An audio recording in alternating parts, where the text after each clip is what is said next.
고요. 오늘은 솔로몬이라는 인물을 좀 생각해 보고자 합니다. 준비하면서 들었던 첫 번째 생각이 믿음이란 끈기다라는 생각합니다. 믿음은 끈기예요. 아무것도 일어나지 않은 것 같을 때 내가 어떤 자세로 하루를 살고 있느냐, 어떤 마음가짐을 하고 있느냐, 그것이 작은 것 같지만 모래알처럼 작은 것 같지만 그것이 결국 결판을 내는 것입니다. 솔로몬을 우리가 좀 생각해 보는데 솔로몬이 다스릴 때 이스라엘은 정말 살만한 나라였어요. 모든 주변의 그 왕들에게 조공을 받았고 백성들은 포도나무, 무화과나무 아래에서 안락함을 누리면서 살았습니다. 얼마나 풍요롭게 살았는지 솔로몬 궁전을 예를 들면 하루 음식 준비량만 봐도 알 수 있어요. 여러분, 솔로몬 궁전의 음식이 하루가 어땠냐면요. 가는 밀가루 30가마, 굵은 밀가루 60가마, 살찐 소 10마리, 풀밭의 소 20마리, 양 100마리, 그 외에 수사슴, 노루, 암사슴, 살찐 새들이 그 식탁에 매일 이 정도가 소모가 됐대요. 물론 왕궁의 직원들뿐만 아니라 손님들로 인해서 그렇게 손님을 초청해서 매일매일 파티가 그러니까 벌어졌기 때문이죠. 솔로몬은 게다가 하나님이 특별히 그 머리에 지혜를 주셔가지고 정말 최고의 지성인답게 저작들을 남겼어요. 천문학, 문학, 수학 분야에선 그때 당시 최고라고 하는 아라비아에서 숫자가 나오지 않았습니까? 그 동방보다 더 뛰어났대요. 그리고 건축술이나 법률은 그때 당시 이집트가 가장 강했는데 이집트인들보다도 더 높은 경지에 있었다고 해요. 그래서 모두 솔로몬에게 몰려들었어요. 한 수 가르침을 받으려고. 거기다가 우리가 알고 있는 지금 그 지혜 보고라고 할 수 있는 잠언서, 전도서, 또 아가서를 비롯해서 1005곡의 아름다운 노래, 또 식물이나 동물에 대한 도감, 분류 도감을 저술하고 또 발표까지 했다라고 합니다. 인간이 아니에요. 그러니까 거의. 솔로몬은 이름 자체가 평화라는 뜻이지만 하나님이 너무너무 사랑해서 여디디아라는 이름을 별칭을 또 불러줬어요. 여디디아라는 이름 들어보셨죠? 그 뜻은 하나님이 사랑하는 자, 그런 뜻이라고 합니다. 온 백성의 기대를 한 몸에 받고 이스라엘이 중동 전체를 다스리는 대국으로 더 부강하게, 아버지 다윗도 강하게 했는데 솔로몬 때는 더 강력한 나라가 되었다고 합니다. 솔로몬은 누군가 다윗과 밧세바 사이에 난 아들 둘 중에서 한 명 죽었잖아요. 두 번째 아들입니다. 다윗 왕의 10번째 아들입니다. 어린 나이에 이 후계자에 대한 왕자의 세력 다툼 있을 만한데 전혀 그렇지 않았어요. 그냥 딱 찍어서 솔로몬 후계자 이렇게 됐어요. 왜 그랬을까요? 하나님이 정했기 때문에 그렇게 된 것이죠.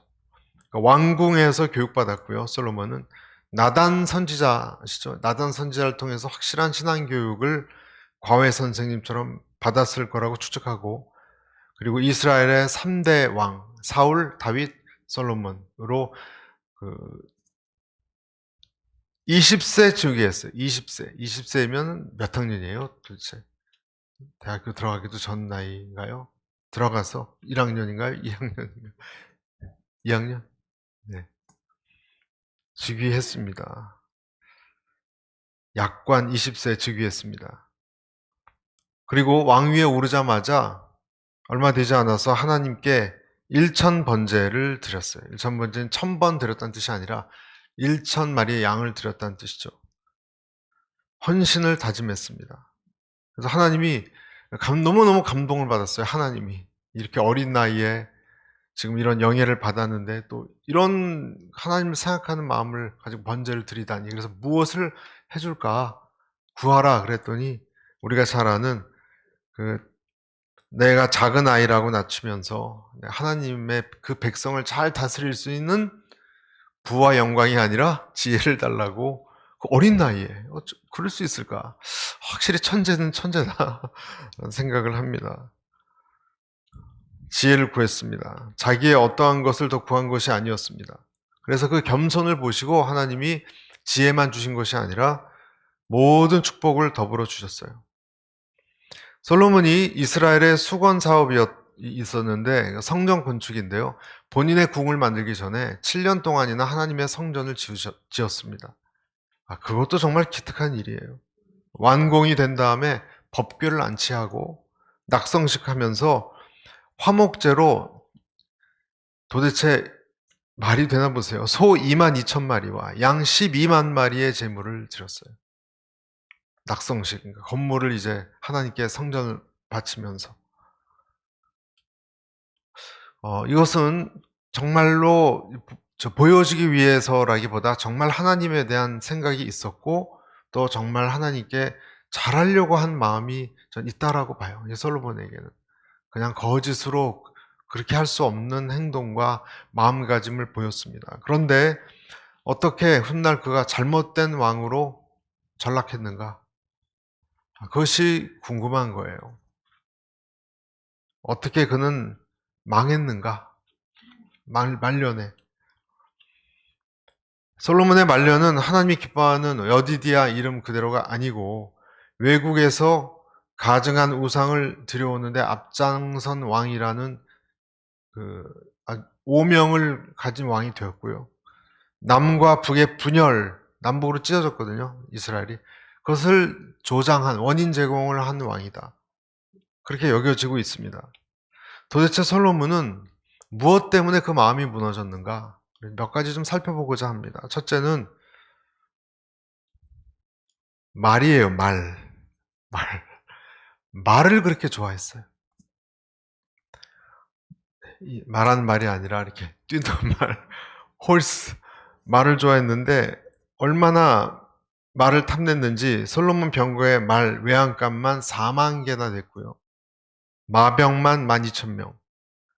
왕국의 요리하는 요리사들이 솔로몬 식탁뿐만 아니라 말과 또 준마들, 정말 탁월한 말들에게 매일 보리, 꼴 이것도 잘 세심하게 요리해서 줬대요.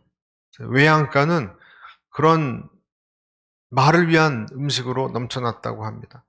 4만 개나 되는 외양간 말에게 매일매일 공급되는 이 곡식의 양이 도대체 얼마나 넘쳐났을까? 아무리 솔로몬 시대가 풍족했다고 해도요, 분명히 곳곳에 어렵고 굶주리는 사람이 있었을 거예요.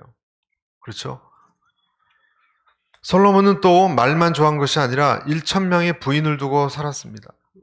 1,000명의 부인은 거의 기록입니다. 고대 중동의 왕실에 한 왕이 거느리는 이 정도 기록에 남아있는 이 정도의 숫자는 거의 기록에 가깝습니다. 후비가 700명, 빈장이 300명.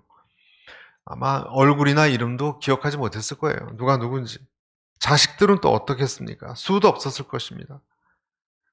심각한 것은 이들이 대부분 정략 결혼으로 인해서 타국에서 온 사람들이었어요. 그러면 당연히 따라온 것이 그 지방의 풍습 같은 거예요. 참 신기하니까 뭐 어떻게 하나 이렇게 봤겠죠. 그렇죠? 보면서 신기하다. 또 워낙 궁금증이 많은 왕이기 때문에 다 좀 설명해 달라.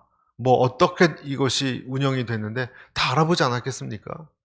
아마 종교학에 있어서도 박사였을 거예요. 솔로몬은. 그래서 종교 혼합주의가 시작된 것입니다. 우상이 예루살렘에 넘쳐난 것입니다. 성경에 보면 그때 온 사람들 또 여왕만 왔겠습니까? 종들도 왔고. 그러면 그 사람들 따로 신을 모시게 뭐 이슬람식으로 뭐 기도실도 만들어주고 그랬지 않았겠습니까? 그러면서 다른 신들을 쫓기 시작했다라고 기록하고 있습니다. 솔로몬이 아주 자연스럽게. 솔로몬은 은과 금도 탐했습니다. 그래서 예루살렘에서 은을 돌같이 흔하게 했고 백향목을 평지에 뽕나무같이 많게 했다 그랬어요. 백향목은 최고급 나무였어요. 황금으로 방패를 500개나 만들었고 레바논에서 수입한 백향목으로 지은 궁에 그 500개의 황금의 방패를 또 보관했습니다. 나중에 애굽에 다 뺏길 거예요. 이것은 다 뺏길 것을 그렇게 정성스럽게 보관했다는 거예요. 죽은 지 5년 만에 다 뺏깁니다. 성경에 분명히 이렇게 나와 있습니다. 신명기 17장 그걸 다 아시고 하나님이 이런 경고의 말씀을 하셨어요. 이스라엘 백성에게. 한번 읽어볼까요? 우리 시작. 왕된 자는 말을 많이 두지 말 것이요 말을 많이 얻으려고 그 백성을 애굽으로 돌아가게 말 것이니 이는 여호와께서 너희에게 이르시기를 너희가 이후에는 그 길로 다시 돌아가지 말 것이라 하셨으며 네. 말을 많이 두지도 말라. 아내를 많이 두지 말라. 분명히 경고했지 않습니까? 그런데도 이것은 여러분 왕정이 시작되기 전에예요. 벌써 사울 왕이 나타나기도 전에 하나님이 벌써 우리 인간을 아셔서 이런 경고를 했어요. 그런데 어떻게 된 겁니까, 여러분? 솔로몬은 성경을 모르나요? 그 탁월한 사람이 다 알아요. 알지만 무시한 거예요. 솔로몬은 지혜가 대단해서 그의 말을 들으려고 스바 여왕이 그 먼 거리에서 내방했을 정도로 대단했습니다. 스바 여왕이 가져온 모든 인생의 질문에 대해서 솔로몬은 막힘없이 대답하지 못하는 것이 없었다 그래서 너무너무 놀랐어요. 탁월하게 다 어려운 난제들을 답을 하니까. 그래서 그런지 몰라도 솔로몬은 이러한 말 좋아하고 여자 좋아하고 금과 은을 좋아하고 또 지식을 너무 사랑하다 보니까 자식을 잘 신경 쓰지 못해서 자식 교육에는 실패했습니다. 여러분 솔로몬의 아들의 이름이 뭐죠? 르호보암. 네, 르호보암이 이제 남북을 분열시키는 아주 결정적 역할을 하게 되는데요. 그 원인이 어디서 왔겠어요? 부모의 교육이 전혀 들어가지 않은 거예요. 잠언서에 솔로몬 자신이 이런 글을 썼어요. 내 아들아, 내 아비의 훈계를 들으며 내 어미의 법을 떠나지 말라. 그렇게 잠언서까지 썼는데 정작 자기 자식한테는 적용이 안 된 거예요. 그렇죠? 자기 아들 르호보암아, 넌 아비의 법을 떠나지 말고 어미의 길에서 떠나지 말라 하는 말이 적용이 안 된 거예요. 르호보암 우리가 알듯이 어리석고 난폭한 왕이 돼서 솔로몬이 죽은 다음에 백성들하고 아주 관계가 적대적이 되고 나이든 신하와 의논한 다음에 아주 파릿한 경솔한 젊은 사람들하고 의논을 해서 일을 망치게 되죠. 근데 그러한 어떤 품성이나 그런 어떤 르호보암의 행동이 어디서 그렇게 나왔을까? 아버지의 가르침을 제대로 받지 않은 것입니다. 딱 붙들어 놓고 아버지가 딱 붙들어 앉혀 놓고 하나하나 설명하면서 그 많은 지혜의 100분의 1만 가르쳤어도 여러분 하나님의 지혜와 또 덧불어서 세상의 어떤 지혜를 가르쳤어도 그렇게 되지 않았을 거예요. 네, 르호보암은 정말 패역한 그런 아들이 되고 말았습니다. 어떻게 그렇게 지혜로운 아버지인데 다 갖춘 아버지인데 아들이 그렇게 패역무도한 아들처럼 될 수 있습니까? 그래서 이제 우리가 생각해 보는 겁니다. 솔로몬이 왜 무너졌는가? 여러분 어디에서 무너졌습니까? 그렇게 대단했던 솔로몬인데 엄청난 호기심, 두뇌, 열정이 있었던 사람이에요. 솔로몬의 문제는 한마디로 한번 저를 따라서 해주시죠. 땅의 것들을 너무 사랑했다. 네. 땅의 것들을 너무 사랑한 것입니다. 너무 집착한 것입니다. 그것을 성경은 탐심이라고 말합니다. 그리고 탐심은 우상 숭배라고 합니다. 자, 여기서 이제 우리는요, 좀 갈등하게 돼요. 이 세상의 가르침하고 조금 달라요. 이 세상은 지금도 저와 여러분의 자녀들에게 열심과 열정을 가지고 이 세상에서 최선을 다하라고 얘기합니다. 물론 맞는 말입니다. 그렇죠? 뭐가 잘못됐습니까? 술에 취하고 나쁜 짓 하는 청년들에 비하면 너무나 훌륭하고 건전한 거 아니에요? 너의 인생을 최선을 다해서 열정을 가지고 정말 밤새서 공부하고 노력하고 돈도 벌고 사는 것. 여러분, 그것은 정말 아메리칸 드림도 이룰 수 있는 것이고 칭찬할 만한 거예요. 그런데 한번 잘 생각해 보십시오, 여러분. 이것이 나한테 너무나 중요해. 너무 중요해. 나한테 만약에 이것이 없으면 나는 인생을 살아갈 의미가 없어. 힘이 없어. 그렇게 생각하는 곳에 사람은 자기의 돈과 에너지와 또 거기 인간관계까지 덧붙여서 열정과 시간을 쏟아붓습니다. 이것은 너무 중요해. 나는 이것이 아니면 별로 의미를 느낄 수 없어 하는 곳에 내 시간과 열정과 내 모든 지식과 내 모든 의지와 노력과 모든 친구 관계와 돈을 쏟아붓습니다.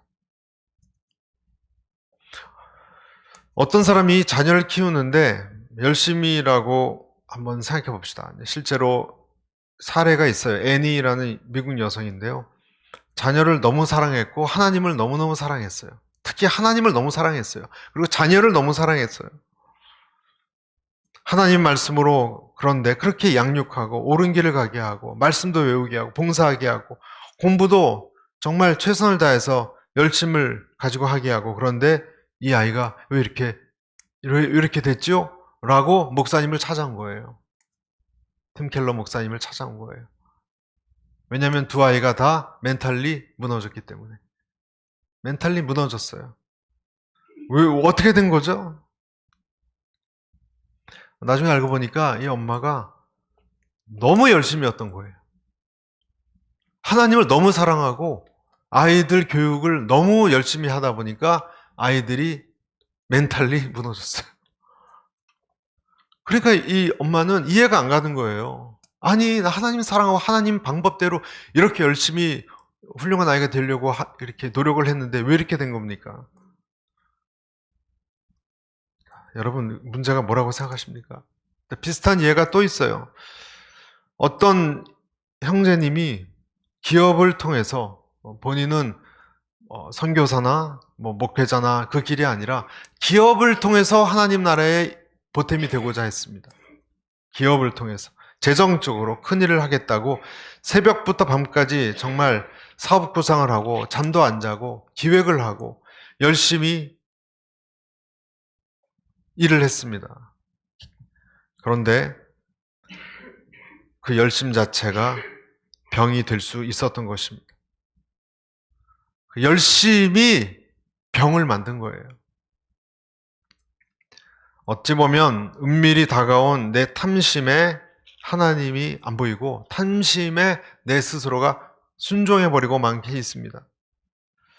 여러분, 하나님을 사랑한다는 것이 하나님을 위해서 뭘 꼭 해야 된다는 것이 아니에요. 왜냐하면 그러다 보면 자칫 속기 쉬워요. 그렇죠? 하나님 일을 하려다가 역정을 내잖아요, 우리는. 아니, 이것도 왜 제대로 못하냐고 하면서 전혀 하나님께 물어봤으면 하나님은 그러셨을 거예요. 누가 너한테 그렇게 하라 그랬냐고, 그렇게까지. 하나님을 위해서 하는 것이 하나님을 위해서 무엇을 해야 한다는 것은 꼭 아닙니다. 하나님 한 분이 내 마음의 유일한 분으로 만족된다 라는 마음을 갖는 것이 하나님이 원하는 것이지, 하나님에게 무엇을 보여주려고 할 필요는 아니라는 것입니다. 하나님 한 분이 날 만족시킬 수 있는 유일한 분으로 내 마음을 차지해야 한다는 뜻이에요.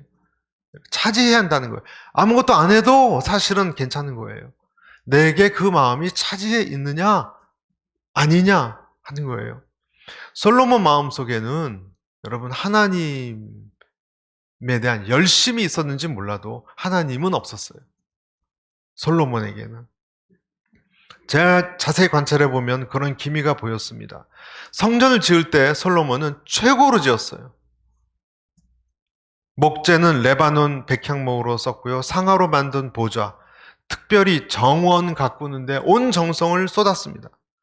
포도원, 동산에 온갖 종류 열매 맺는 나무들, 제목으로 나무의 숲을 만들었습니다. 물을 주기 위해서 수도 사업으로 연못과 그 운하를 만들 정도로 돈과 재정과 사람, 인력을 쏟아부었습니다. 그리고 수많은 남종과 여종들을 사서 고용했습니다. 자, 보십시오. 하나님을 위해서 성전을 지금 마련하는데 지나치죠? 그래서 그가 쓴 전도서에는 이렇게 나와요. 2장 4절에 나의 사업을 크게 하였노라. 내가 나를 위하여 집들을 짓고 포도원을 일구며 여러 동산과 과원을 만들고 그 가운데 각종 과목을 심었으며 나를 위하여 수목을 기르는 삼림에 물을 주기 위하여 못들을 팠으며 남녀 노비들을 사기도 하였고 나를 위하여 집에서 종들을 낳기도 하였으며 나보다 먼저 예루살렘에 있던 모든 자들보다 내가 소와 양떼의 소유를 더 많이 가졌으며 은금과 왕들이 소유한 보배와 여러 지방의 보배를 나를 위하여 쌓고 또 노래하는 남녀들과 인생들이 기뻐하는 처첩들을 많이 두노라. 그리고 나서 뭐라고 인생 말년에 다 파산하고 나서 뭐라 그랬냐면 이 모든 것이 다 바람을 잡는 것 같다, 헛되다 이렇게 전도서에서 얘기합니다. 한때 자기 왕궁 또 하나님께 드리는 그 성전 왕궁에 이토록 노력을 부었다는 것입니다. 그래서 이런 질문을 할 수 있습니다. 저는 여러분에게도 질문해요. 여러분에게 군주가 누구냐 하는 거예요. 여러분 인생에 왕이 누구냐, 군주가 누구냐 하는 거예요. 어떻게 합니까? 그 왕이 당연히 주님이죠. 그럼 또 이렇게 질문해 드릴 수 있어요. 여러분 마음에 어떤 것을 생각하면 기분이 좋습니까? 어떤 것을 즐거워합니까? 혼자서. 자꾸 그거 생각하게 됩니까? 그런 사람이 있습니까? 혹시 그러한 어떤 물질이 있습니까? 그렇다면 그것이 성경에서 말하는 영적 간음이에요. 이상하죠? 하나님 위해서 열심히 일하는데 하나님은 영적 간음이래요. 이상한 거예요, 여러분. 여러분이 공상하기를 좋아하는 상상은 뭔가요? 자꾸 생각하고 싶어 하는 거. 내 절실한 꿈은 뭔가요? 만약에 그 어떤 것에서 내가 가치를 얻고 보람을 얻고 기쁨을 얻는다면 위험한 것입니다. 그러면 그 위험한 것을 위해서 하나님은 행동에 나서기가 쉬워요. 하나님이 내가 좋아하는 것을 내가 알고 있는데 그것이 너무 좋아하게 되면 하나님이 행동에 나서신다니까요. 지나치게 좋아하지 않게 하기 위해서. 잘 생각해 보셔야 됩니다. 여러분이 가장 많이 생각하는 것이 무엇인가? 열심히 살려고 하는 것도 그런 게 될 수 있죠. 그렇죠? 어떤 사람 시간을 쪼개서 살아요. 그럼 이런 질문이 나올 수 있어요. 무엇을 위해서? 돈 벌기 위해서. 무엇 때문에 그렇게 돈 벌려고 그랬는데? 이런 질문이 나올 수 있죠. 일중독, 또 우유부단, 결정 못하는 사람도 많습니다. 어떤 일에. 왜 이렇게 결정을 못하는가? 그것도 탐심이에요, 사실은. 놓치지 않으려는 거예요, 조금 더. 둘 중에서. 좋은 걸 택하려고. 완벽주의, 다른 사람을 통제하려는 마음. 그런 것이 계속 길러지면 결국에는 우리가 거기에 삼켜지게 된다는 것입니다. 실제로 몇 천만 달러 투자금이 날아가니까 어떤 남자가 목숨을 그냥 약을 먹고 목숨을 끊었는데 아내가 하는 말이 경찰에게 아내가 그런 말을 했다고 합니다. 남편이 주가 지수가 1000 이하로 떨어지니까 그다음부터 밥을 안 먹더래요. 밥을 안 먹고 계속 스크린 앞에 앉아 있더래요. 술만 마시다가 결국 약을 먹었다. 그렇게 이야기를 합니다. 어떤 연예인은 많은 사람들이 좋아하는데 몇 사람이 악플을 달아서 그 악플 단 사람만 추적하다가 우울증에 걸려서 또 약을 먹었죠. 왜 그랬을까? 이 연예인은 사람들의 평가가 너무너무 중요한 거예요. 그것만 늘 생각하는 거예요, 마음속에. 사람들이 나를 어떻게 평가할 것인가. 댓글을 부정적으로 달았던 사람은 실제로 몇 사람 되지 않았다고 합니다. 절대 다수가 그 배우를 좋아했어요. 근데 몇 사람 때문에 묻어진다는 게 너무 안타깝지 않습니까? 인간이 약하다. 왜 약한가? 자기가 권위를 실어준 대상에 삼켜 먹히니까. 내가 계속 길러준 강아지에 먹히는 거나 똑같은 거예요. 로마서에 보면 바울이 하나님이 누군가에게 행할 수 있는 최악의 일이 그를 마음의 정욕대로 내버려 두는 것이다라고 이야기했습니다. 로마서 1장 24절. 그냥 내버려 두는 거예요. 그냥 자기 욕망대로 가도록. 그래서 우리가 가지고 있는 꿈과 소망을 따라서 사는 것이 왜 위험한가? 왜 위험한가? 우리가 솔로몬을 통해서 생각해 봐야 되고, 그 사람이 소망만 가지고 달려가는 것은 일종의 형벌이라고도 볼 수 있어요. 그래서 하나님이 아니라 자기가 인생의 일념을 가지고 질주하는 사람 있잖아요. 세상은 멋있다고 박수치지만 성경적으로 보면 형벌이에요. 거기에 사로잡혀서 맨날 자나깨나 그것만 꿈꾸고 살아가는 거예요. 물론 그건 중요하죠. 그런 더 중요한 것을 놓치니까.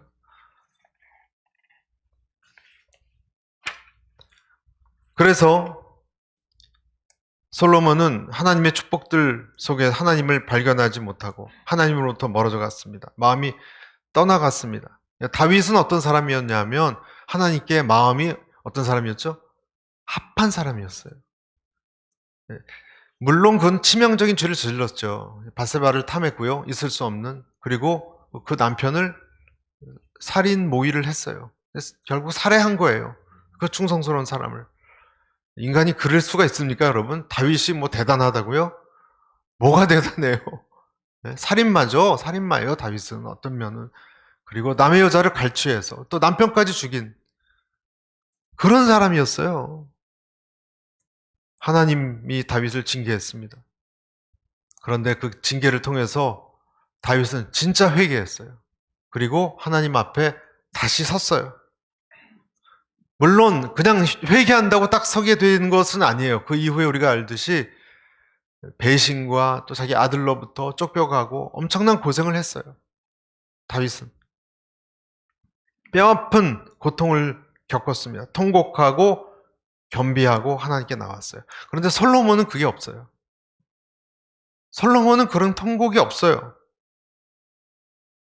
누구나 환란이 다 큰 환란이 있는 것은 아니지만 또 환란이 있다고 그 사람을 하나님 앞에 무릎 꿇게 하는 것도 아닙니다. 전부. 그래서 환란이 있고 환란 앞에 무릎 꿇게 되는 사람은 복이 있는 사람이에요. 다 그런 것이 아니기 때문에. 솔로몬은 불행하게도 라는 표현을 씁니다. 환란이 없었습니다. 저는 그 점은 사실 이해가 잘 안 가요. 하나님이 좀 크게 좀 혼을 좀 내셔야 되지 않아요, 여러분? 뭐 악처를 만나든지 막 고생을 하든지 아니면 아들이 아주 너무너무 나쁜 아들이 만나서 다윗처럼 도망가게 하시든지 그래서 자기를 좀 돌아보게 하든지 그게 없어요. 너무 안타까워요. 그러니까 하나님을 향한 마음이 식어가는 것을 누구도 말리지 못했습니다. 전도서를 쓰면서 모든 것이 하나님 없이는 헛되고 수증기, 헛되다라는 그 원어 표현이 수증기래요. 그러니까 수증기 같다 이렇게 얘기했지만 자기 자신이야말로 수증기 같은 헛된 인생을 살았어요. 고난, 회개, 눈물 이런 단어와 솔로몬하고 한 번도 연관되지 않잖아요. 솔로몬하고는 별로 연관이 안 돼요. 솔로몬은 그냥 지혜, 축복, 금과 은 이런 것만 연상이 되지. 자, 말씀을 이제 좀 마무리했으면 좋겠는데 여러분 마음에 하나님께 더 돌아올 수 있게 되기를 바랍니다. 하나님이 매를 되기 전에 먼저 깨닫고 돌아올 수 있게 되기를 바랍니다. 내 마음이 요즘 어디에 빠져 있는가? 빼앗겨 버렸는가? 제 자신이 요즘 굉장히 많이 스트럭을 해요. 뭔가 좀 뺏겨 있는 게 있어요. 제가 지금 두 가지에 뺏겨 있는데 말씀드리면 창피하기 때문에 말씀을 못 드리는데 싸우고 있습니다. 그 생각하지 말아야 되는데 하나님 생각도 자꾸 안 하게 되고 그래서 싸우고 있어요. 개인적으로 오시면 제가 알려드릴게요. 왜 하나님께서 그렇게 이스라엘에게 너희는 그들과 통혼하지 말라 여러 번 얘기했거든요. 근데 솔로몬 마음이 점점 식어가요. 여러분 열왕기상 11장 2절 여호와께서 일찍이 스크린 한번 띄워주십시오. 여호와께서 일찍이 이 여러 백성에 대하여 이스라엘 자손에게 말씀하시기를 너희는 그들과 통혼하지 말며 그들도 너희와 서로 통혼하지 하게 하지 말라. 부인을 얘기하는 거죠.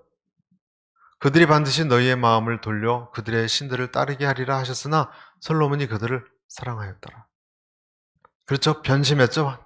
1단계입니다. 하지 말라 그랬는데 에휴 괜찮아요. 다 사랑스러운 자매들이에요. 데리고 와서 사랑하면서 사랑했다 그랬어요. 두 번째, 11장 4절. 솔로몬의 나이가 많을 때 그의 여인들이 그의 마음을 돌려 다른 신들을 따르게 하였으므로 왕의 마음이 그의 아버지 다윗의 마음과 같지 아니하며 돌아서기 시작했죠. 좀 더. 11장 5절 7절. 이는 시돈 사람이 여신 아스타롯을 따르고 우상 이름이 나옵니다. 암몬 사람이 가증한 밀곰을 따름이라 모압의 가증한 그모스를 위하여 예루살렘 앞 산에 산당을 지었고 또 암몬 자손이 가증한 몰록을 위하여 그와 같이 하였으며. 네. 변질되겠습니다. 이제는 시작은 좋았지만 끝이 좋지 않은 사람이에요. 솔로몬. 축복이 언제나 좋은 것이 아니라는 것을 우리에게 가르쳐 줍니다. 그래서 모든 인생은요, 축복과 결핍 두 가지가 사람마다 맞춤으로 돼 있어요. 요 사람은 요거 50%, 요거 50%. 어떤 사람은 요거 40%, 요거 60%. 사람마다 그 사람의 기질에 맞게 맞춤으로 하나님이 우리에게 주셨어요. 축복도 좀 주시고 고통도 좀 주시고. 이게 다 나의 기도에 대한 맞춤 설정이라는 것을 우리는 생각해 봐야 됩니다. 우리 자녀들에게도 마찬가지예요. 솔로몬으로부터 결론적으로 네 가지를 좀 배우고자 합니다. 첫째, 솔로몬으로 배울 수 있는 첫째, 기도해도 같이 읽을까요? 시작.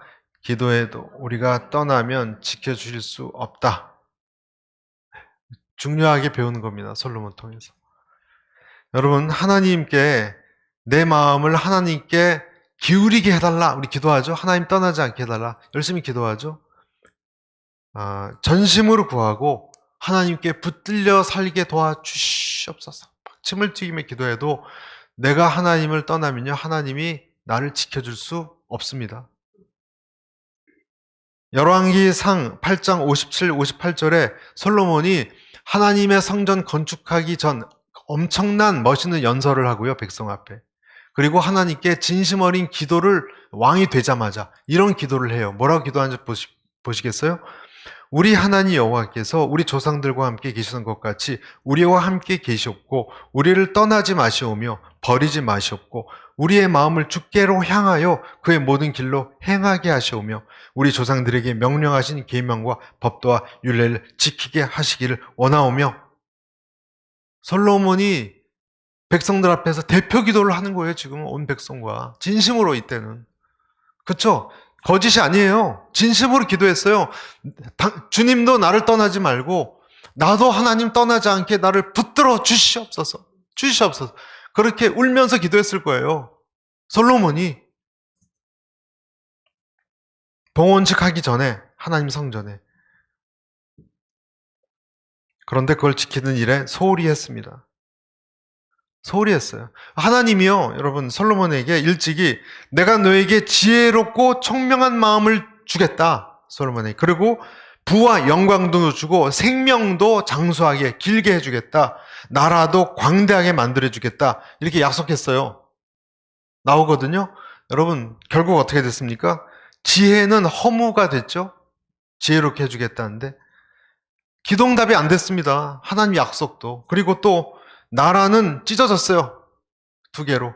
하나님이 광대하게 해주시겠다고 약속했죠. 안 먹혔어요. 하나님의 약속이 안 먹혔어요. 그렇죠? 본인도 60세로 단명했어요. 솔로몬 일찍 죽었습니다, 여러분. 장수하게 해주겠다 약속했어요. 내가 하나님 안 떠나게 해주십시오. 기도 부탁했어요. 하나님이 너 장수하게. 그런데 본인이 떠났기 때문에 단명했어요. 여러분, 하나님 축복도요, 내가 받을 그릇이 되지 않으면 의미가 없습니다. 의미가 없습니다. 솔로몬을 보면서 우리가 깨닫는 거예요. 본의 복을 주시겠다고 약속하셨어요, 하나님은. 그 천지 지으신 하나님이 복을 주시겠다고 약속하셨어요. 기록에까지 남기셨어요. 그렇지만 솔로몬이 타락해서 심판받았습니다.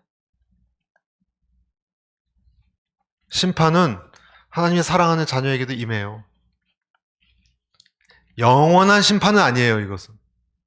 이것은 또 심판 두 종류가 있습니다. 이 세상의 심판이 있고요. 죽어서의 심판은 다른 거예요. 사랑하는 자를 일찍 들어가시기도 하는 거예요. 그래서 영원한 심판은 구원을 얘기하는 것은 아니지만 이 세상에서 하나님이 자녀에게도 임할 수 있어요. 그래서 영적인 삶은 단거리 경주가 절대로 아닙니다. 좋은 시작이 꼭 좋은 마무리가 된다는 보장이 없습니다. 그래서 제가 아까 처음 시작할 때 믿음은 끈기다라고 얘기한 거예요. 믿음은 끈기다. 끈기예요. 끈기. 첫 번째 교훈입니다. 우리가 얻는. 두 번째 교훈은 같이 읽겠습니다. 두 번째 교훈 시작. 우리와 가까운 사람들은 우리의 영적인 생활에 영향을 끼친다. 솔로몬은 지혜도 있고 의지도 있고 열정도 있던 사람인데 아유 괜찮아요. 하나님 다 사랑스러운 자매들인데 제가 그냥 배우기만 할게요. 어떻게들 제사를 그 나라들은 그 풍습은 어떻게 드리나. 여러분 그렇게 되지 않아요. 영향을 받았고 아까 봤죠? 마음이 돌아서고 변질되고 떠났습니다. 고린도전서 15장 33절 속지 말라. 악한 동무들은 선한 행실을 더럽히나니. 악한 동무가 있으면 벌써 더럽혀지기 시작하는 영향을 받는 거예요. 그래서 여러분 자녀들에게 나쁜 친구가 있다면 끊기기를 기도해야 됩니다. 뭐 전도하게 한다고요? 나중에 여러분 자녀가 영성이 생긴 다음에 몰라도 끊어야 돼요. 주변에 여러분에게 하나님에 대한 주의를 기울이게 하는 사람이 있게 하는 것이 중요합니다. 여러분 주변에. 아휴, 한번 빠져. 그렇게 별나게 안 믿어도 돼. 그렇게 얘기하는 사람이 아니라 성령으로 충만한 사람. 집사님, 기도하셔야죠. 이렇게 얘기할 수 있는 사람. 그런 사람이 있어야 돼요, 주변에. 아멘? 구약 시대에는 선지자 같은 사람들이 있었어요. 따가운 말도 하고 또 위로의 말도 하는 사람이 있어야 되고 여러분이 그런 사람 되십시오. 세 번째, 너무 많은 축복은 타락을 부추긴다. 너무 많은 축복을 여러분 기도하지 마세요. 더 큰 고생이 따라올 수도 있습니다. 너무 많은 지혜와 부와 권세가 솔로몬 귀를 둔감하게 했고 눈을 흐리게 했습니다. 인간은 역시 간사해서 너무 편하고 여유가 많으면요. 꼭 남자는 음란해지고요. 꼭 여자는 사치스러워져요. 왜 그런지 모르겠어요. 나태해져요. 하나님보다 자기 육신을 더 사랑하게 돼 있어요. 그냥 서 있으면 앉고 싶고 앉으면 눕고 싶고 누우면 자고 싶은 것처럼 본능이에요, 여러분 그것이. 그러니까 적당히 자기가 바빠야 되고 적당히 약간 좀 가시 같은 게 있어도 괜찮은 거예요. 약한 거라면. 하나님 한 분과 그에게 준 이스라엘 여인이 부족해서 솔로몬은 모압과 암몬 여인, 에돔 여인, 시돈, 헷나라 여인들을 사랑했고 한 분이 부족해서 그 많은 이방신들을 기웃거렸습니다. 모압의 가증한 그모스, 암몬의 몰록 우상을 위해서 산당까지 조졌어요. 마지막 네 번째 시작. 하나님과 떨어진 삶은 아무런 의미가 없다. 하나님과 떨어진 삶. 여러분 대단한 지식이 있죠? 백과사전적인 지식이 있습니다. 높은 교육이 있고 성취한 인생의 목표가 있어요. 누구보다 많이 이뤘어요, 여러분. 넘쳐 흐르는 부와 쾌락이 있었습니다. 그런데 아무런 의미가 없습니다. 넘쳐 흐르는 부와 쾌락이 무슨 의미가 있습니까? 전도서 1장 14절 내가 해 아래서 행하는 모든 일을 보았노라. 보라 모두 다 헛되어 바람을 잡느려는 것이로다. 전도서 2장 21절 같이 읽을까요? 시작. 그 후에 내가 생각해 본즉 내 손으로 한 모든 일과 내가 수고한 모든 것이 다 헛되어 바람을 잡는 것이며 해 아래서 무익한 것이로다. 아멘. 네, 다시 돌아와서 여러분 믿음은 끈기입니다. 아무 일도 안 일어나고 보이지도 않는 하나님이시지만 그 하나님께 내 마음이 흘러내리지 않도록 다시 부여잡고 또 기도의 처소로 나가고 또 말씀을 붙들고 또 하나님 의지하면서 하루하루 달려나갈 필요는 없어요. 꿋꿋이 걸어나갈 수 있기를 축복합니다.